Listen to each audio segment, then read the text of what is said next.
Après 7 ans d'attente, une réforme de la dépendance a enfin été mise sur les rails.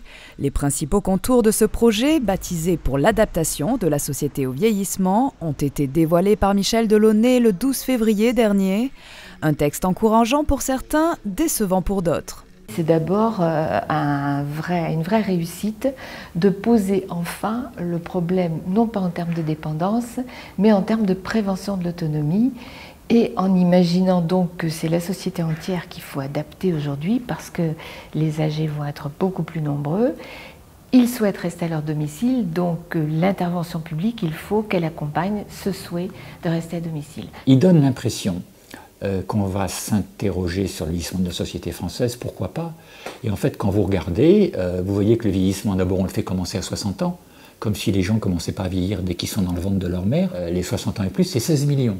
Donc d'un seul coup, le projet de loi qui au premier abord pouvait paraître intéressant, pour moi il stigmatise des gens de plus d'eux, à laquelle la société, ça veut dire si j'ai bien compris les plus jeunes, devrait s'adapter, parce que grosso modo ces gens-là n'en sont pas capables. Autre point de discorde sur le projet de loi, le budget alloué.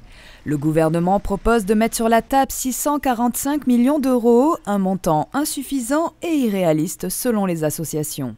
Cette loi, elle ne va pas ni assez loin, ni assez vite.